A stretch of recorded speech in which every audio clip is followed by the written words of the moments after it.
اسحاق ڈار نے ایک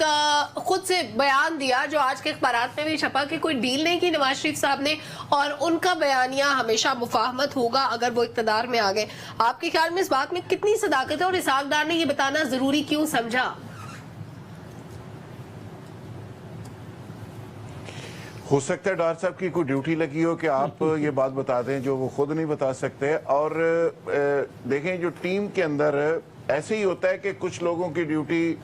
لگی ہوتی ہے کہ وہ سپوکس مین کے طور پہ بات کر رہے ہوتے ہیں، کچھ لوگ خاموش ہوتے ہیں، اور ڈار صاحب تو آپ کو پتہ ہے نا اتنی مفاہمت پہ یقین رکھتے ہیں کہ ابھی تک بھی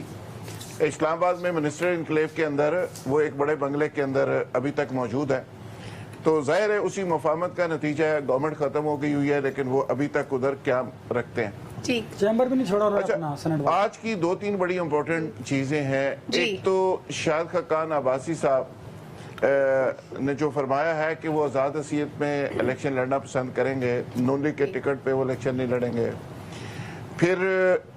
پیپلز پارٹی یہ کہتی ہے کہ اگر پی ٹی آئی کو الیکشن سے آؤٹ رکھا گیا تو یہ ناقابل قبول ہوگا ہمارے لیے، یعنی پیپلز پارٹی یہ بات کر رہی ہے۔ شری رحمان صاحبہ یہ فرما رہی ہے، اس کا مطلب ہے کہ معذرت کے ساتھ انہوں نے یہ کہا ہے، میں تھوڑا تصحیح کر دوں آپ کی، شاہد خاقان عباسی نے کہا ہے کہ اگر یہ موجودہ نظام ایسے ہی رہتا ہے تو میں الیکشن نہیں لڑوں گا۔ انہوں نے یہ بھی کہا ہے، اور انہوں نے یہ بھی کہا ہے کہ وہ آزاد الیکشن لڑ سکتے ہیں، اور انہوں نے ایک اور بات بھی کہی ہے کہ نواز لیگ کی پوزیشن بھی انہوں نے بتائی ہے کہ فیئر اینڈ فری الیکشن ہوئے تو نواز لیگ کہاں کھڑی ہوگی۔ بہت ساری باتیں ایسی ہیں وہ جو کر رہے ہیں، لیکن خیر نون لیگ کے بہت سارے لوگ کہتے ہیں کہ جی وہ ہمارے ساتھ الیکشن لڑیں گے۔ عرفان صدیقی صاحب نے یہ بھی کہا ہے، لیکن آج کا جو منظر سلمہ ہم دیکھ رہے ہیں وہی عدالتیں ہیں، وہی ججز ہیں، وہی نیب ہے، وہی پروسیکیوٹر ہیں، وہی پیشیاں اور وہی طریقہ، لیکن ماضی کی نسبت آج ظاہر ہے چیزیں بہت زیادہ بدل گئی ہیں۔ وہی نواز شریف صاحب تھے، ان کے لیے پہلے گیٹ نہیں کھلتا تھا، وہاں پولیس ان کو گھیر کے لے جاتی تھی، اب سلوٹ جگہ جگہ کے سلوٹ مارے جا رہے ہیں، تو چیزیں بڑی واضح ہیں۔ میرا خیال ہے کہ اب تو بچہ بچہ ساری کہانی سمجھ چکا ہے کہ آگے ہونے کیا جا رہا ہے۔ احتشام صاحب پہلے تو ہمیں خبریں دیتے تھے، لیکن اب تو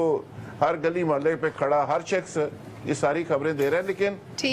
آج بھی ملین ڈالر کویسچن یہ ہے کہ ایسے ماحول کے اندر جو ہونے والا الیکشن ہے اس کی کریڈیبلٹی ہوگی کیا؟ بالکل ٹھیک ہے، یہ ایک بہت بڑا سوال ہے کہ چیئرمین پی ٹی آئی کی مقبولیت ہے، صرف قبولیت نہیں ہے۔ دوسری طرف صدر یہ بیان دیتے ہیں کہ نون لیگ جس بیانیے کی تلاش میں تھی وہ عوام نے نواز شریف کے ہاتھ میں دے دیا ہے، یعنی پی ٹی آئی والے خود تسلیم کر رہے ہیں کہ نواز شریف کی واپسی سے ان کا ووٹ بینک دوبارہ سے جاگ اٹھا ہے کافی حد تک، لیکن ابھی تک عوام یہ کہہ رہی ہے کہ چیئرمین پی ٹی آئی کی مقبولیت ہے۔ ابھی اس وقت آن گراؤنڈ مقبول ہے کون؟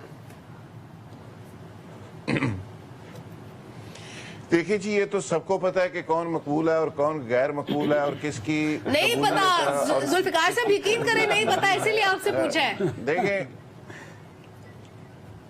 دیکھیں آپ اتنی معصومیت کا مظاہرہ نہ کریں، آپ کے دائیں میں سارے لوگوں کو پتا ہے، اور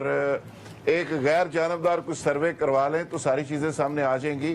لیکن بدقسمتی یہ ہے کہ بہت ساری چیزیں جانتے ہوئے بہت سارے لوگ سمجھنا نہیں چاہتے ہیں۔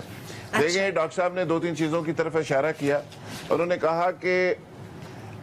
جب تک یہ تین چار چیزیں پوری نہیں ہوں گی نواز شریف صاحب کے حوالے سے تب تک الیکشن آگے آگے آگے آگے چلتے جائیں گے،